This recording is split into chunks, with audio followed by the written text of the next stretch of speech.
Mainit-init na balita mga kapobre.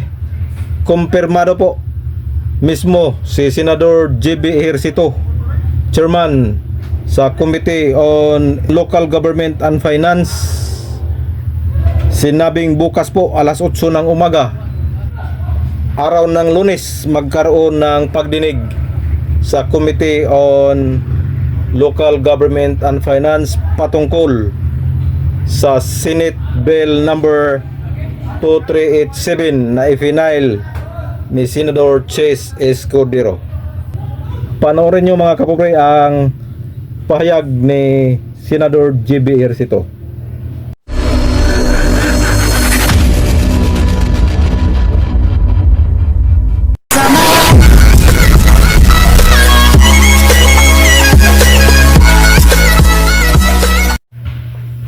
Hello, welcome back sa ating munting channel mga kapobre. Cap John Official po. Isang mapagpalang gabi na po sa ating lahat mga kapobre, saan man kayo naroon, Luzon, Visayas at Mindanao. At sa ating mga kababayang OFW, mga bayaning OFW, ingat po kayo sa inyong mga trabaho dyan kung saan man kayong bansa naroon. So panibagong vlog tayo mga kapobre. Dugtungan lang natin yung vlog natin kanina, yung sinasabi natin na magkaroon ng committee hearing sa Committee on Local Government and Finance sa pangunguna ni Senador JB Ejercito, at bukas po tatalakayin itong Senate Bill 2387 ni Senador Chase Escudero. At sa ating upload kanina lang po, dahil dapat kaninang umaga yon, kaso lang mga alas 4 na sa hapon bumalik yung kuryente dito sa amin, kaya kanina lang natin na-upload yun mga kapobre. So mayroon pong nag-comment kung saan daw tayo kumuha ng ating source na bukas daw ang committee hearing. So ito na po ang kasagutan. At doon sa nag-comment, maraming salamat po. At gusto ko lang sabihin sa iyo kaibigan na legit po tayo dito. Bawal po ang fake news sa Cap John Official mga kapobre. So ito na po, confirm po at mismo ang chairman sa Committee on Local Government and Finance, si Senador JB Ejercito. May pahayag po siya na bukas magkakaroon na ng committee hearing sa Senado, at bukas daw titimbangin ng mga senador kung ano ang mas advantage, ituloy or i-postpone. At katulad ng sinabi ni Senador Risa Hontiveros sa kanyang panayam, na divide daw ang Senado pagdating sa usapin ng BSK postponement. At ito po ay pinatotohanan sa pahayag ni Senador JB Ejercito na 50-50 po ang posisyon ng mga senador sa naturang usapin. So bukas daw magkaalaman, at sabi pa ni Senador JB Ejercito, kung siya daw ang tatanungin ay gusto niya na itong ituloy. Pero dahil mayroong panukalang batas itong si Senador Chase Escudero, ay kailangan nila itong tugunan at aksyonan. So bukas po, abangan natin ang alas 8 ng umaga ang committee hearing sa Senado mga kapobre. We will be having our caucus tomorrow. We will see kung sino yung half eh. Some are going, want it to continue what we wanted to push through.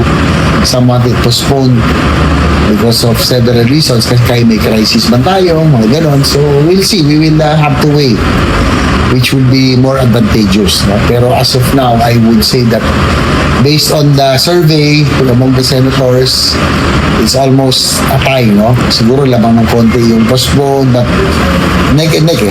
A lot want to go through it also. Sa House, they would want to postpone, but now marami rin sa Senate want to go to the elections already. Are you personally? We will see. Kung ano yan, no? I have to consult everyone, no? I have to weigh. That's why we'll have a hearing tomorrow. We will weigh the options. I have not made my final decision yet. Ako sana, I would want to go for it to continue, go through it, kaya na-postpone na ito eh. Diba? But we'll see. We'll hear yung rationale bakit kailangan i-postpone. Whether it's valid, then we will find out tomorrow. That's why we are hearing it tomorrow, si Senator Escudero, even if he's presiding as impeachment judge tomorrow, he will be already hearing at 8 o'clock. Kaya wala na kaming room talaga sa Senado na 8 o'clock yung hearing namin on the BS. Dagdag pa ng senador, kung sa Kongreso marami daw ang gustong ipospon ang barangay at sangguniang kabataan, sa Senado naman po ay marami daw gustong ituloy na. Kaya bukas daw magkaalaman, bukas nila titimbangin ang bigat kung ano ang mananaig. Ituloy ang barangay at sangguniang kabataan eleksyon sa November 2, 2026 o ipagpaliban ito sa taong 2028. So yan mga kapobre, sana po ay nandoon rin yung mga sektor at ahensya ng gobyerno na inimbita ng Kongreso sa kanilang pagdinig sa komite. Sana din dito sa Committee on Local Government and Finance sa Senado ay nandoon din yung 8 na inimbita ng Kongreso para marinig ng mga senador ang opinyon at posisyon nung nasabing mga ahensya, para marinig nila na yung 7 sa 8 ahensya at sektor ng gobyerno ay hayagan pong tumututol na i-postpone pa itong barangay at sangguniang kabataan eleksyon. So ulitin ko mga kapobre, alas 8 po bukas ng umaga magkakaroon ng pagdinig sa Committee on Local Government and Finance sa Senado patungkol dito sa panukalang batas na i-final ni Senador Chis Escudero, ang Senate Bill number 2387. So yan po ang sagot sa katanungan ng isa nating nagko-comment kung saan tayo kumuha ng source na nasabi natin na mayroong committee hearing bukas. Yan po mismo po ang chairman sa committee na si Senador J.B. Ejercito. Kumpirmado po bukas ang hearing sa Committee on Local Government and Finance. So yan po ang ating quick update. This is your Cap John Official. Please support, please subscribe.